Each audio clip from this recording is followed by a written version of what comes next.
एक चीज सामने आई है कि टर्की के जो प्रेसिडेंट हैं रजब तैयब एर्दोगान, वो हमेशा कश्मीर का जिक्र यूनाइटेड नेशंस में किया करते थे जनरल असेंबली में। इस दफा उन्होंने नहीं किया। क्या वजह है?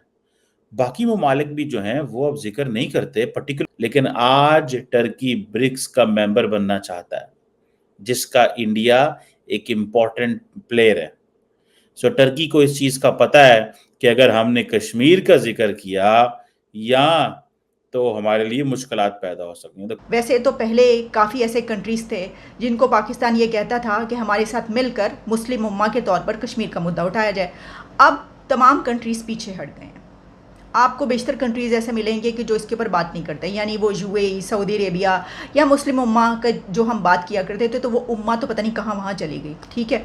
और बार बार ना इंडिया को बीच में लाते हैं कि इंडिया जो है ना उसकी वजह से हमारे साथ मसले हो रहे हैं। असल में ये मसले हमारे अपने वजह से हो रहे हैं और हमारी अपनी कोताहियाँ, अपनी गलतियाँ। हम दुनिया के वॉस्ट तरीन पासपोर्ट्स में शामिल हो चुके हैं।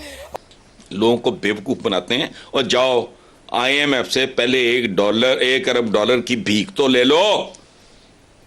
किन लोगों को बेवकूफ बना रहे हो? क्यों ये जुल्म कर रहे हो? तुम कैसे कर सकते हो? पूरी दुनिया कहते नहीं ग्लोबल विलेज, ग्लोबल स्ट्रीट वगैरह, तो हम तो इस ग्लोबल विलेज के कम ही हैं। द क्वेश्चन हियर इज के उनको इस चीज का एहसास है, उनको इस चीज का एहसास है और उनको इस चीज का पता है कि अब पाकिस्तान के साथ कश्मीर के इशू के ऊपर कोई नहीं खड़ा हुआ। आप कंसिस्टेंट जाके स्पीचेस निकाल लें इसकी तैयब एर्दोगान की कश्मीर कॉन्फ्लिक्ट के हवाले से। वो कहते हैं कि साउथ एशिया में स्टेबिलिटी तब आ सकती है जब कश्मीर का मसला हल किया जाएगा। इसका मतलब ये है कि even the Turks are not on Pakistan side. नमस्कार दोस्तों, नमो राष्ट्रवाद में आपका स्वागत है। आज के इस वीडियो में देखेंगे कि तुर्की ने भी किस तरह से भारत के सामने घुटने टेक दिए हैं। यानी कि तुर्की आखिरी देश था जो कि कश्मीर के मुद्दे पर पाकिस्तान के साथ था।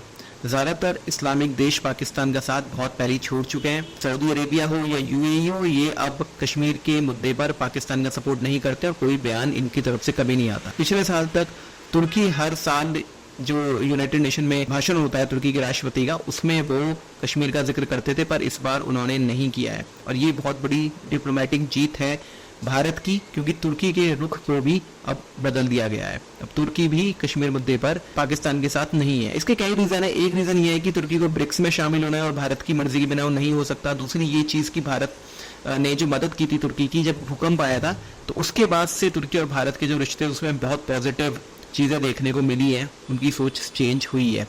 आप इसके बारे में क्या सोचते हैं? क्या आपको वाकई लगता है कि तुर्की की जो सोच है वो चेंज हुई है, या सिर्फ ब्रिक्स को लेकर ही है, या वाकई जो भूकंप के समय मदद की गई थी उसके बाद उनकी सोच में चेंज आया है, फर्क आया है? आप जो भी सोचते हैं कमेंट बॉक्स में जरूर लिखिएगा। वीडियो अच्छा लगे तो लाइक करें, शेयर करें, चैनल को सब्सक्राइब करें। और आइए आगे बढ़ते हैं इस वीडियो में। हम लोग डिस्कस करेंगे वीडियो के अंत में। देखिए ना कि they need India to be in BRICS. India BRICS में जाने के लिए इंडिया की जरूरत है, पाकिस्तान की तो नहीं जरूरत। कहां पे उनको पाकिस्तान की जरूरत है? So they have been helping hand to for Pakistan. वो पाकिस्तान के लिए एक हेल्पिंग हैंड है। पाकिस्तान उनकी कोई मदद नहीं कर रहा। पाकिस्तान तो उनको इस्तेमाल कर रहा है मुसलमान मुसलमान होने की वजह से। तो वो उन्होंने इस चीज को देख लिया, उन्होंने कहा यार ये तो कोई बात ना हुई कि अगर हमने इनकी हमेशा मदद करनी है। मैं भी देख रहा था पाकिस्तान के प्राइम मिनिस्टर शहबाज शरीफ जो हैं, वो कह रहे थे मेरी बड़ी जबरदस्त मुलाकात हुई है रजब तैयब एर्दोगान से। हमने फलस्तीन का जिक्र किया, हमने गजा का जिक्र किया। उन्होंने ये नहीं कहा कि उन्होंने कश्मीर का भी जिक्र किया। जो स्पीच तैयब एर्दोगान ने यूनाइटेड नेशंस में की है उसमें कश्मीर का जिक्र कोई नहीं किया, और ना ही उन्होंने किसी और चीज का पाकिस्तान के वाले से जिक्र किया। इसी को कहते हैं डिप्लोमेटिक आइसोलेशन। आपको पता है कि इस वक्त इंडिया जो है इट इज बीइंग कंसिडर्ड। अभी एक लोई इंस्टीट्यूट है अमेरिका के अंदर, उसने बेसिकली जो पावर है उसको रैंक किया है, ठीक है जी, कि एशिया के अंदर which country has what power, ठीक है जी। और 2024 की जो एशिया पावर इंडेक्स है, जिसे कहते हैं ना, जो इंडिया को they have put at number third, ठीक है जी। ये जो एशिया पावर इंडेक्स है, इंडिया थर्ड है ओवरऑल पावर में, ठीक है। अमेरिका और चीन इससे आगे हैं, ये एशिया के अंदर देखा जाए, ठीक है जी। इसका मतलब यह है कि इंडिया का इन्फ्लुएंस बढ़ा है।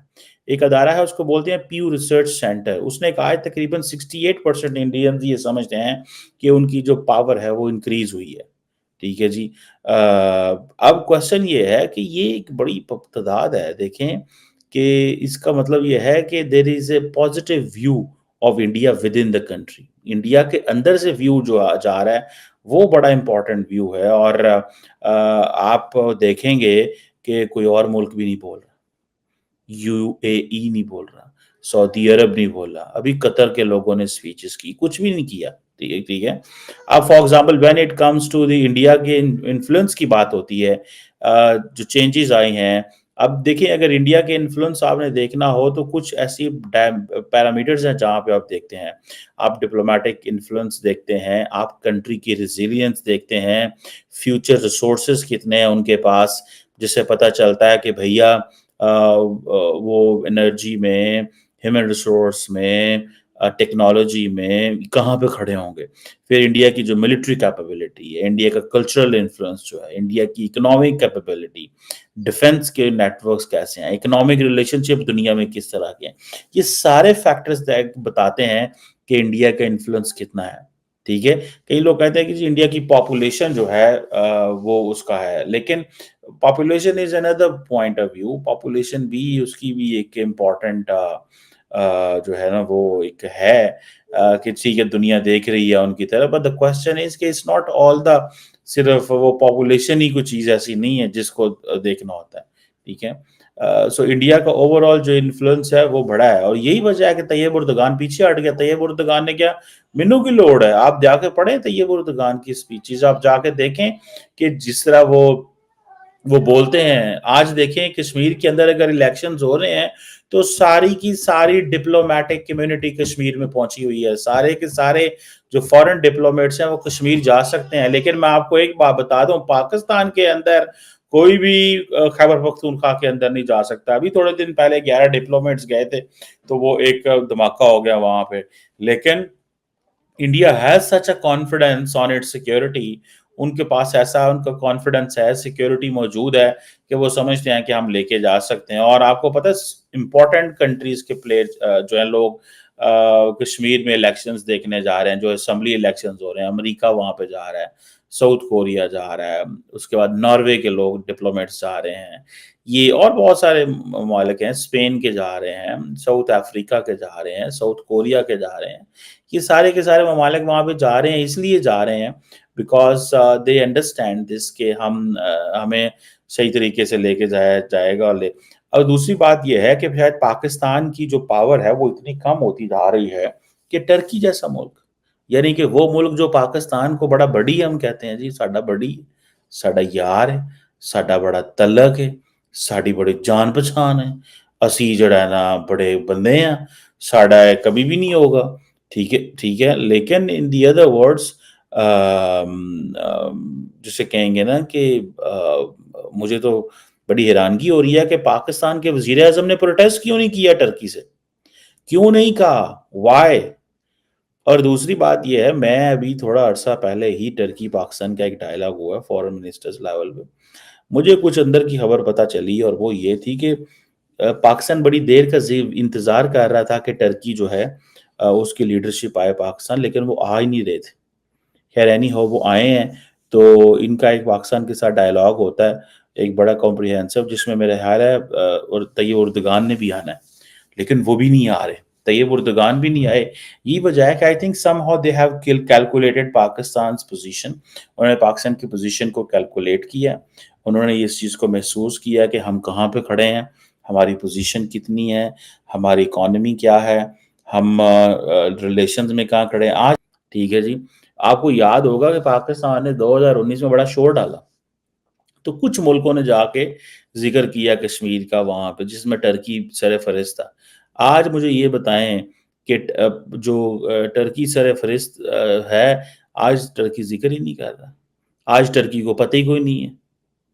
ठीक है, एक वक्त था कि ये तासुर दिया जाता था कि Kashmir is a nuclear flash point, एक वक्त है तासुर दिया जाता था कि कश्मीर अगर ना मसला हल किया, तो आज देखें डॉक्टर जयशंकर जब बात करते हैं तो वो क्या बात करते हैं, आपको पता है वो क्या बात करते हैं?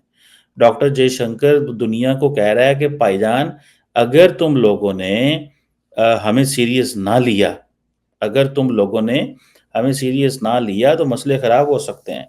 तो दोस्तों वीडियो आपने देख लिया है और वीडियो देख के बिल्कुल हमें क्लियर होता है कि बहुत सारी चीज़ें होती हैं दुनिया में जिसके और समय के साथ साथ चेंज आता है। तुर्की का जो पूरा एक रुख था इन सारी चीज़ों को लेकर, उसमें चेंज आया है, बहुत बड़ा चेंज आया है। तुर्की को दिख रहा है कि यार पाकिस्तान का साथ देकर सपोर्ट करके कोई खास फ़ायदा होने नहीं वाला है, अलग थलग पड़ता जा रहा है तुर्की। और तुर्की के ऊपर इस समय बहुत ज़्यादा दबाव है क्योंकि इजराइल और हमास के बीच में जो युद्ध चल रहा है उसमें भी काफ़ी उसको लेके भी तुर्की के ऊपर काफ़ी दबाव है क्योंकि ये लोग मुसलमान होने की वजह से कहीं ना कहीं इन लोगों को सपोर्ट करते रहते हैं। और यही रीज़न है कि अब इनके सामने अपनी प्रॉब्लम्स बढ़ती जा रही है जिसको लेके ये इतने परेशान हो चुके हैं कि अब ये अब दूसरे के पछड़े में पड़ना नहीं चाहते। दूसरा, इन्हें पाकिस्तान से कोई मदद मिलती है नहीं, पाकिस्तान के पास ऐसा कुछ है नहीं कि वो इन्हें मदद कर पाए। आप इसके बारे में क्या सोचते हैं कमेंट बॉक्स में ज़रूर लिखिएगा। ये वीडियो अच्छा लगे तो लाइक करें, शेयर करें, चैनल को सब्सक्राइब करें, चैनल को ज्वाइन करें और मिलता है अगली वीडियो में। तब तक के लिए जय श्री राम।